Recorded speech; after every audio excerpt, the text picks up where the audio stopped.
freaking net We're here. neutrality. We're alive. We're back. I don't know how for how much longer, but we're back. We're here to talk about authoritarian governments, and as you all well are aware, we're friends with Voga, so we get watched by the CIA quite a lot. And considering he's not here, I'm guessing he's informing on us. Well, that being said, I suppose we should try to carry on with the conversation that we had. Yeah. I mean, hopefully Mr. Ogre will get out from his CIA detention facility soon. So, yes, let's carry on authoritarianism and the UK and the US. So, where are we at?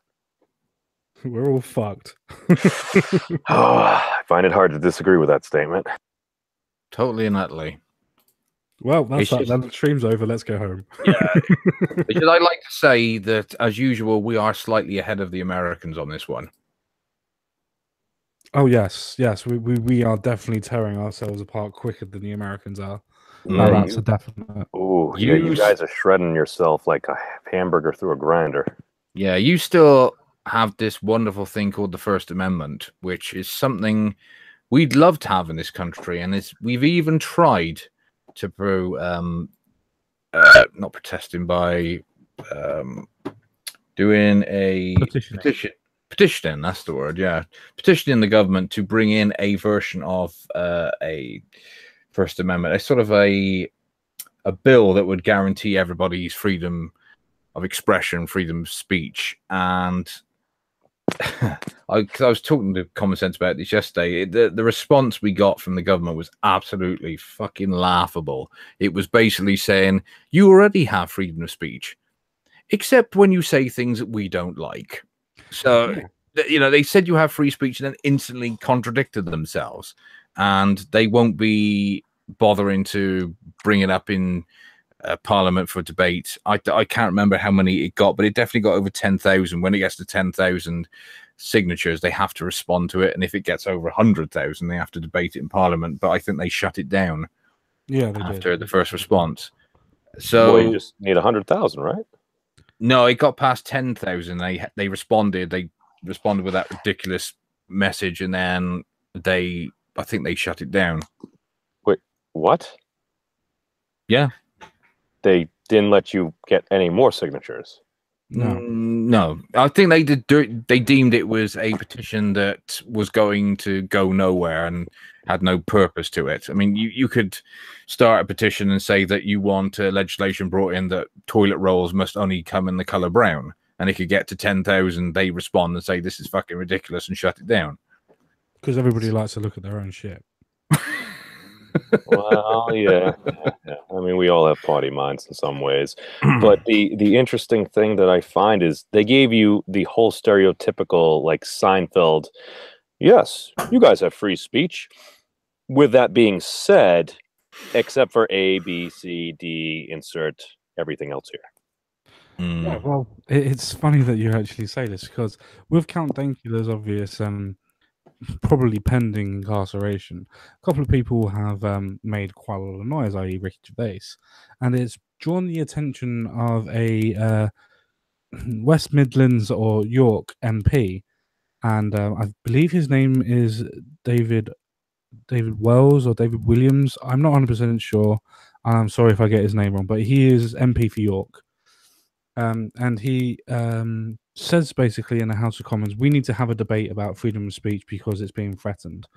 And that the Speaker of the Chamber, which is basically the person who tells everybody to be quiet if they're talking over people, stands up and says, you do have freedom of expression, but it is limited to, what was the correct words? It is limited to the conditions of your own. What was the last bit? Conditions of your own. Basically, saying that you do have freedom of speech, but it's limited. So basically, they were doing the whole morality thing. Basically, what this person said. I did have the story for it. I don't have it at the minute. What was the MP? David Davies, by chance? No, I know the one. Common Sense. David Davies is the MP for Monmouth, and he's quite red-pilled. Because he does have a tendency of winding up feminists occasionally. He said something like the Equity Council or something. And there's that one. Is it Philip Davies? The one. Oh, Philip Davies. Yeah, that's what I was thinking. Yeah, the one who had the argument with Jess Phillips, which was because he wanted a was it a men's day or something like that? I can't remember now. Well, men's issues or something. He wanted a men's hour or something. He wanted a men's discussion topic in Houses of Parliament. Yeah, and yeah, she was with him, mocking him, saying that men don't need any of these things. Men still have the patriarchy and all this bullshit. And the thing is that, I mean, when you mentioned Burko, I mean, that sums up that little short-ass twat anyway. Hopefully he'll be gone anyway, because he's subject to a bullying investigation at the moment, and he said he won't stand again, so he's only got about 9 months still to go before we get rid of the annoying little shit. But from their point of view, they love the current situation. You know, to them, hate speech laws is, well, that's like getting a 200% pay increase plus, free secretaries for as far as the eye can see. Fuck. Because of the fact that they can now imprison anybody on such vague definitions. I mean, that thing that was put out earlier, I don't know if it was you put it out, Common Sense, where the Metropolitan Police's definition of hate speech, which is basically if we or somebody deems that something you said is either said with prejudice or with hate, then you can be arrested for a hate crime, even if what you did technically wasn't illegal. So that's actually the actual mandate that has been released by the police for that. I did that in a video today. It's actually their mandate. There you go. That was your video. That was it. Yeah. Yeah. Their mandate also states that it doesn't matter. It doesn't matter if it's considered a crime or not. It only matters if people perceive it to be a hate crime. So it doesn't matter if you actually are breaking the law or not. Isn't it grossly offensive, I think is the term? Yeah, that law is, yeah. So that's going to become a very popular saying now, isn't it? Was grossly offensive. Unfortunately, very much so. So what I'm hearing, I'm sorry to cut you off, Alex, is basically if somebody says something and somebody finds it grossly offensive, they can be put in jail. Basically. Yeah. Speaking of that story with the MP, it's Yorkshire MP Philip Davies, which backs Ricky Gervais's freedom of speech row for Count Dankula. I just wanted to quickly get to the bit where he just speaks about the different bit. Can we have a debate about freedom of speech in this country? Something this country has long held dear and is in danger of throwing away needlessly. Now, Andrea Leadsom, leader of the Commons, sorry, my mistake, I got that wrong when I was speaking about it earlier, responded, I absolutely commend Mr. Davies for raising this very important issue. We do, of course, fully support free speech. However, there are limits to it, and he will be aware that there are laws around what you are allowed to say, and I don't know the circumstances of his specific point, but he may well wish to seek an adjournment debate to this up directly. Sorry, to take this up directly. The main point is, as I was saying before, we do, of course, fully support free speech. However, there are limits to it. Then it's not free speech. Well, exactly. The whole idea of, or the best definition I've ever heard of free speech is your right to offend other people, which is that you are allowed to say something that other people will not like. Or the idea being is freedom of speech is sometimes having to hear something that you don't like. And they're trying to say is that you can say anything you want until you offend someone, and then we'll lock you up. But yeah, let's say somebody says that, well, I don't know, let's just throw a random group out there, like all these white people are ruining everything, or they're causing such atrocities. I mean, what would happen if somebody saw that as offensive? Well, I would use Stephen Molyneux's expression, that's not an argument, because people just wouldn't actually even say anything. It wouldn't matter. If anybody said, oh, these white people are causing problems, then it would be a case of the person who said it would see no problems whatsoever, but the police would go after the white people causing problems. But is that equal enforcement of the law? Of course it's not. We know that. Oh, okay. You guys are too nice? No, we're not too nice. We're too fucking passive.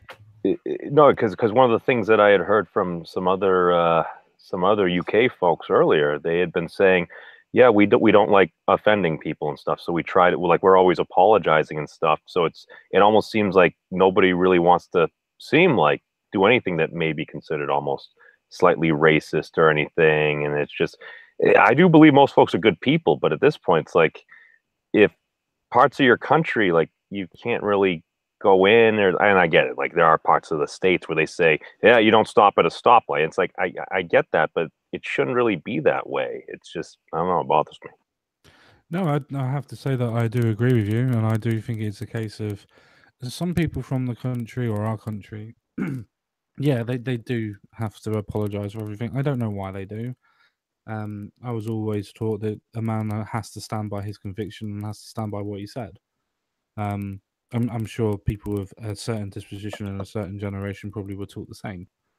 But yeah, no, I'm just looking at it and I'm like, well, if somebody says something hateful about any group, if somebody reports that, like, if you're only picking and choosing like what particular groups, like if somebody is hating on, let's say, neckbeards or something like that, it's like, are you not hating on a particular group or something? I mean, if somebody brings it to the attention of whatever the authorities are and they actually file an actual complaint, they'd have to follow that up, because as far as I know with the Count Dankula case, there were no actual like complaints filed. Yeah, that's correct. Sargon did this theory, I think it was last year or 2 years ago, where he wanted to do the leftist group, where everybody that was left-handed was a minority, and anything that was done would have to go into that group, and it would all be crimes towards people that were left-handed. He did that, and it just goes to show you that yes, you can turn any group into a minority if you push hard enough for it, and almost everybody would fit into a minority group if you push enough into it. Oh, it's infinite sectionality. If you take intersectionality and you apply it at an infinite amount, like, it just comes back down to the individual. Yeah, it definitely comes down to the individual. It also comes down, as you quite rightly said, it comes down to the individual who's setting the parameters. And unfortunately for us, our parameters are being set by an authoritarian government that doesn't give a shit about what's going on and is burying its head in the sand and doesn't want to actually debate about any sort of problems, i.e. Sadiq Khan. Let's not talk about high knife crime, high acid attacks, or anything else about that. Let's talk about the fact that I might get called a Muslim and might get called that I need to go onto a fire pit and die. Let's talk about that and call myself a victim and then come out and say I'm not a victim, but I'm just worried about the children. Well, mean words are mean, CSG, and like I get that, but it's like if you have people, I don't know, getting raped and like being killed or having their face disfigured with acid, I mean, I don't know, priorities? Exactly, my friend. I mean, I know what I would rather have. I mean, if I had a choice between being raped, having acid thrown at me, or somebody just shouting at me for the next hour, I'm pretty sure what one I would choose, and I'm pretty sure I would choose it every time. I would choose the acid. I mean, I would choose the I think common sense. If you were able to donate more money than the Saudis, then I should imagine that Sadiq Khan's mind would change very, very quickly. Well, yeah, it's funny that a London mayor has actually spent more time outside of London than he has inside of London, and actually spent more time outside of the country than he has inside of London. To be fair, at the moment, I think I probably would as well. Yeah, well, he's the mayor. He's the one who's supposed to be able to do something and change the stats on that. I mean, after all, didn't he promise, what was it, 5,000 police officers extra in London in itself? That haven't produced a single one yet. Nope.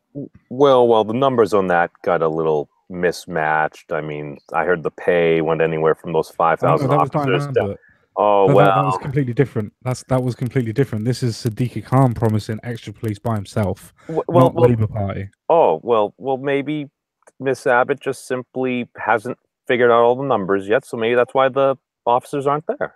Yeah, Diane Abbott's never going to figure out the numbers. She's not good at maths. Hey, math is hard. Maths is hard, but maths is not £30 a year hard. What? Well, you've only got to look at her calorie intake to know she's not very good with numbers. Hey, I'm not good with calorie intake, but yeah, my maths is not bad.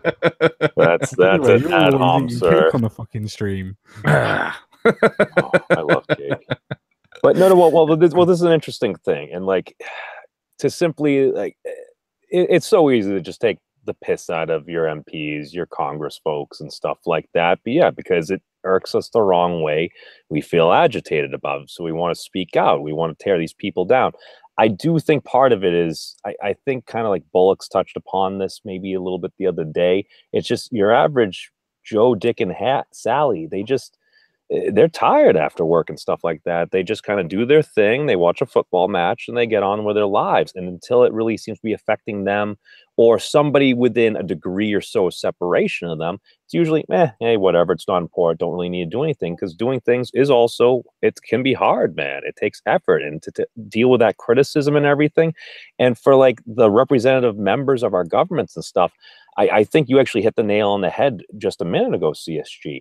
It's just rather than dealing with problems, because like if you actually have to deal with problems, dude, that's freaking hard. Like you actually need to figure stuff out. You can be held to account. Like over here in the States, that's why I remember back in the day, it's like, all right, we have all these problems. We're always talking about these problems. And that's like, well, what did Congress do? Well, they commemorated 200 post offices to former members of Congress. It's like, okay, like they do like simple things, because like you said, it's like if you're going to score virtue points and stuff, yeah, nobody freaking wants to be a racist, man. Everything, we're helping these folks. Yeah, most folks are good people, so they're going to want to help folks. So like, oh, okay, he's doing a good thing.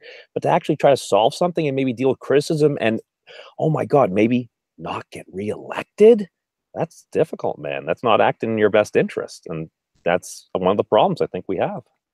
Yeah, I do think that is one of the biggest problems, that the politicians are actually, once they get elected, don't seem to actually follow any sort of plan. They just seem to follow what they want to do. They don't actually even think about what the constituency wants until the last year.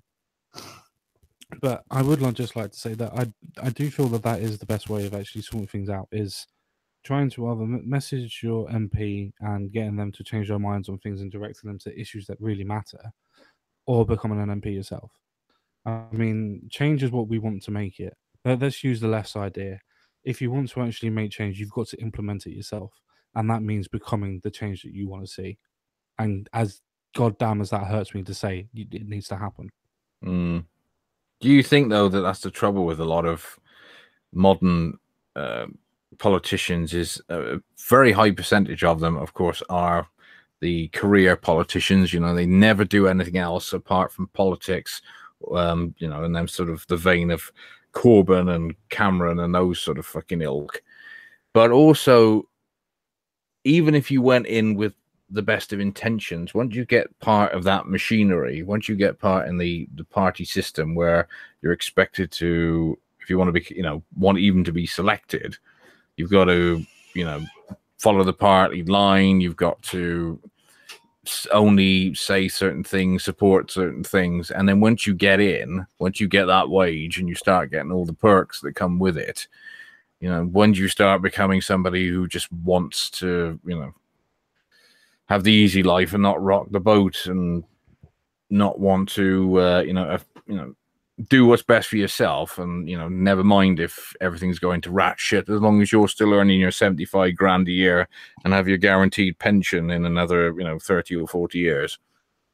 I'd have to agree with you on that, but I think it stems more to the fact of even people that are not MPs always go to the point of thinking, okay, well, I'm quite happy where I am. I don't need things to change.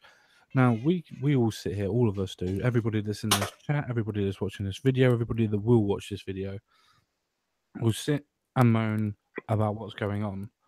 But yeah, and this is not a call to arms. This is not a call to, you need to go and do something. If you do, then great. But if you don't, then fair enough. We're just doing what we're doing anyway. And it's okay to moan, because you can change people's mind by moaning at them. But that's the point.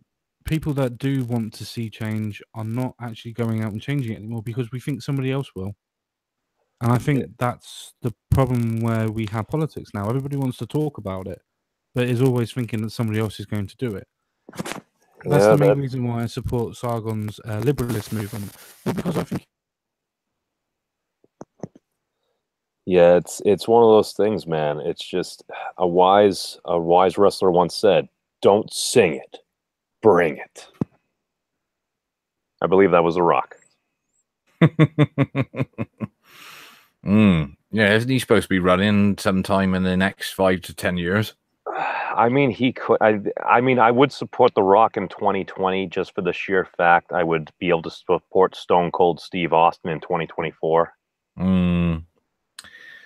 To be honest, at the moment, memes, you've got one former entertainer as your president after 40-odd years of neoliberalism and endless foreign wars and more creeping dystopia. It's no wonder you're willing to vote for people like that. Any form of change, I suppose. But then it's that old saying, isn't it? Those who have nothing to lose. So that's why you end up in situations like this. And to hit the nail on the head there, what had happened before in our election with President Trump is before the election, probably about 7, 8, actually maybe even the year during the primaries, Governor Mike Huckabee, he was one of the contenders. He actually said on Fox News, and you could hear the fear in his voice. And he said, well, there is a very small amount of folks that they just want to see the political establishment of Washington burn. And it was one of those things when he said that, the sheer fact he would even acknowledge that it existed, I'm like, all right, there's something going on. Because when I would go to like my local like pubs, legions and stuff like that, it's just, I'd hear so many folks, so many working class folks, and they'd always say, it's like, you know what? I don't like everything Donald Trump says, but I mean, on these points, he's right. And we don't see any change. And people get sad with and just fed up with the meta that we had. And that's one of the reasons why so many folks are going against President Trump right now, because he's breaking the meta. He's literally doing the whole Seinfeld when they make fun of the Ukrainian guy. He's like, I will take the Ukraine. And then the gentleman next to me is like, no, the UK is right. He flips the entire board. He's flipping the board up on everybody right now. And it's just, they don't know how to like play the game, because even in business, they teach you. You do what your competitors are doing.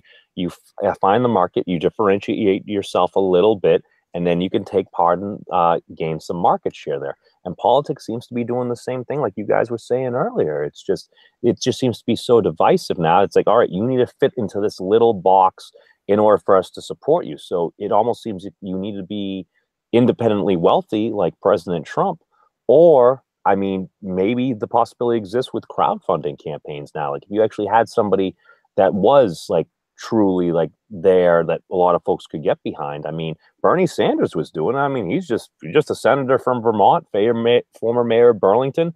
Folks that I know that went to school up there, they said they would see him all the time. You might disagree with him on his policies, but I mean, at least the dude was like accessible. And it seems like your local politicians and just politicians in general, they don't seem to be accessible by the folks anymore. And that seems to be a problem. Yeah, just as I was saying, it's that they're all more than ever bought off by special interests, be they billionaire globalists or just lobbyists who have more financial clout and influence than the general public do, especially how sort of fragmented communities have become to the point where people nowadays, I mean, most people still just want to do the right thing. They want to, get a job. They want to be able to buy the necessities that you need to survive in our society. So, a house, car, food, kids, and just have a fairly normal life and be left alone. And the more the state is constantly eating into that by interfering, because when the state has to be possibly one of the worst managers at anything it takes on. So the bigger it grows, the worse everything becomes. And the more they interfere in your life, telling you how you should live, what you should do, how you should think, how you should behave, it just does not bode well at all for, you know, us and future generations. And the more you take away people's opportunities compared to previous generations, then I think the more desperate people will get and will start voting for what they see as like extremist parties. But it isn't. It's just, you know, that word they use now is populist, don't they? But as it's used as a dirty word. But to me, populist means a party that's popular with the people.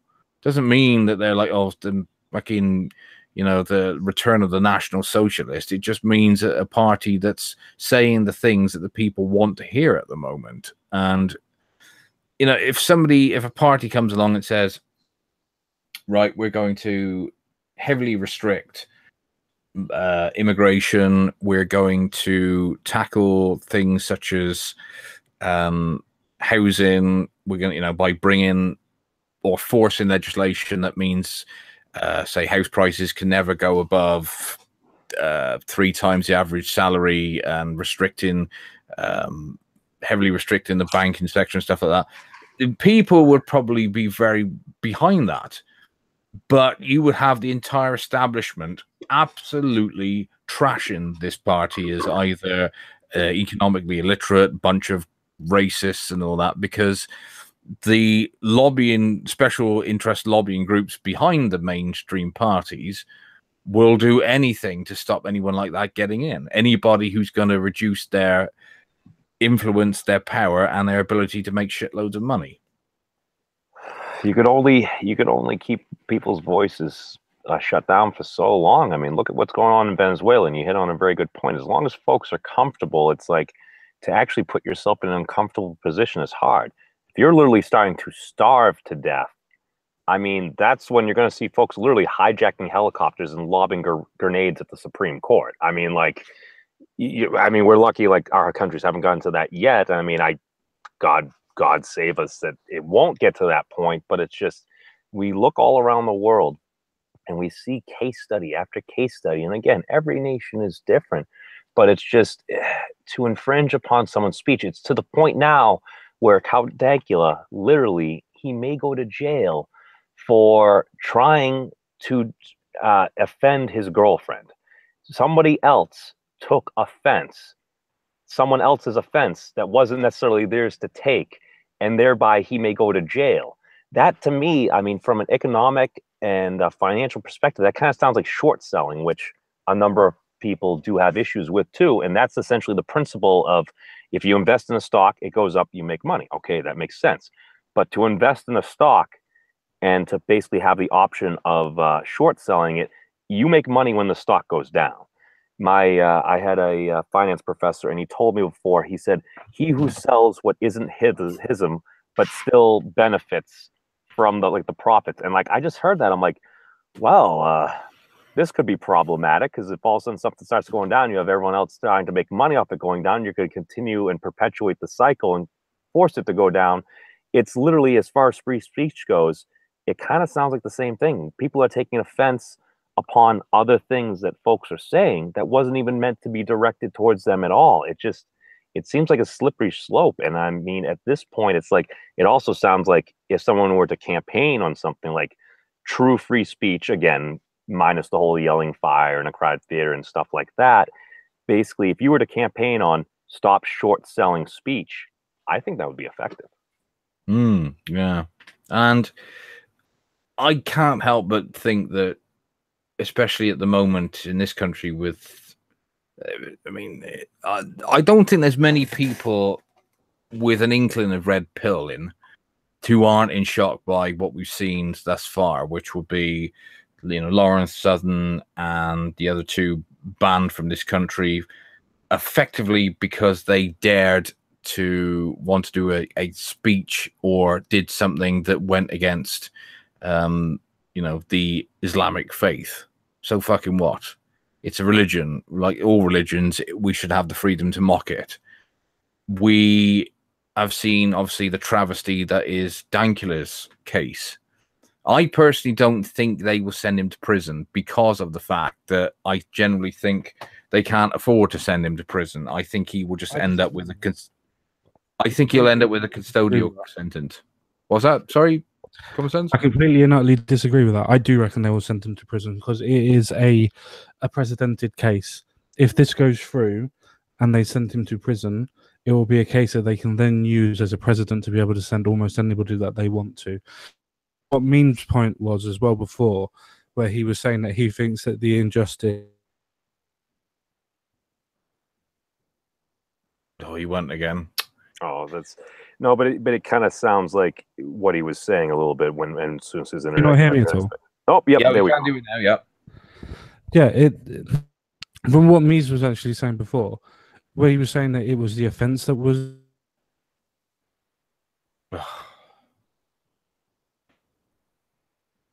You gone again, common sense? Sorry? You went again. No, can everybody hear me properly now? Yeah, we can hear you. It to me, it's the point of the fact that Well, you might need to check your mic connection. Do you know, I'm thinking somebody out there doesn't want him to finish a sentence. I'm really starting to get that vibe, man. He literally Yeah. starts bringing up a point. They're like, all right, censor. It's everybody hear me frustrating. now. Yep. Yes.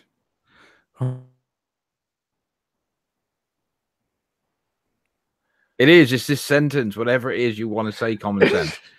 Well, tap it in the side chat and I will read it out for them. It's fine. The point that I was trying to make was it's not a case of the fact that I think it's. Well, that's funny. Oh, bugger. Wow. All right. I'm not a big conspiracy theory guy, but yeah, I'm starting to read into this. Yeah. They haven't got us yet, Memes, but I'm sure we're on the hit list. Oh, absolutely. That's fine.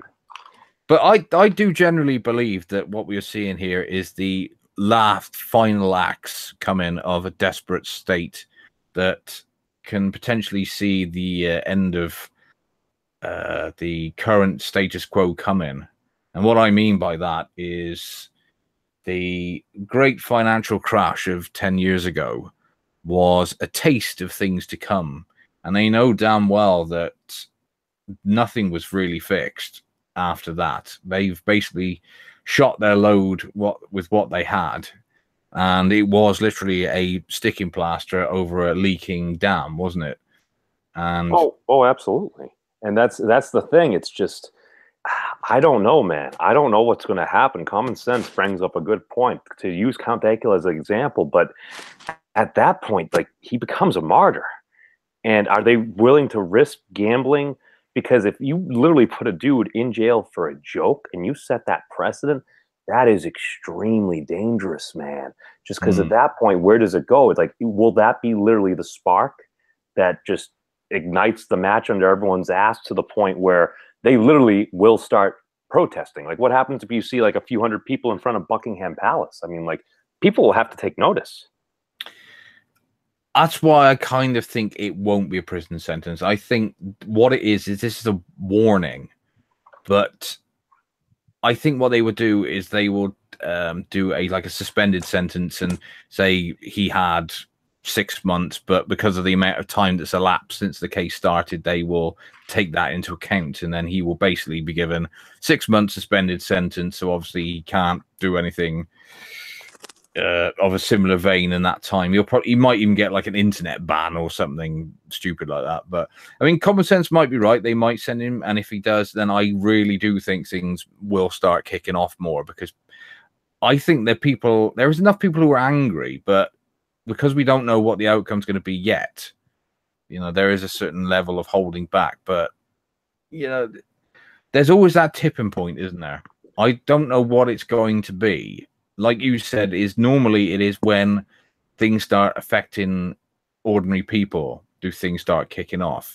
And at the moment, most people are still comfortable. The government are able to buy people off with welfare and giving them free money to keep them placid. But I don't know. I look up and I can see that metaphoric dam, and I can see the water pissing out. And I just keep thinking to myself, when is that going to crack? And when is all the water going to suddenly come flowing down and take us all with it? I think that might be why they delayed it a month on his sentencing. Because if they were to do that day and literally walk him away in cuffs, just the amount of memes, the amount of coverage, how that look, I think they're kind of gauging things right now and seeing how pissed off certain folks are. I mean, I really don't understand what they think they're going to get out of this. They're certainly not going to get public support. Well, does he have any legal remedies at all? Because I mean, they've basically screwed up the past 2 years of his life. Well, that's the thing, is that maybe they had to find him guilty, because if they found him innocent after all this, he could have sued the living fuck out of them for, like you said, basically ruining his life for the last 2 years. But he can still, I'm assuming, appeal and still get the conviction quashed, in which case he can then still sue the arse off him. But it's incredible, isn't it, how they've actually effectively, I mean, yes, they have put his life on hold for 2 years, but at the same time, they've also had a negative, from their point of view, knock-on effect, which is Marcus Meekin is now one of the most famous YouTubers in this country, if not the world, temporarily. Oh, this is true. No, it definitely is an energy, just because at that point, and this is basically the same tactic that a lot of the media has been using for years. You have an individual that some injustice was done upon them, and you highlight it. It's just with the internet and stuff now, and your non-traditional media-based organizations and groups, it's just, this is getting out there, and it seems like they're trying to do everything to kind of like curb it down. But it's just, the more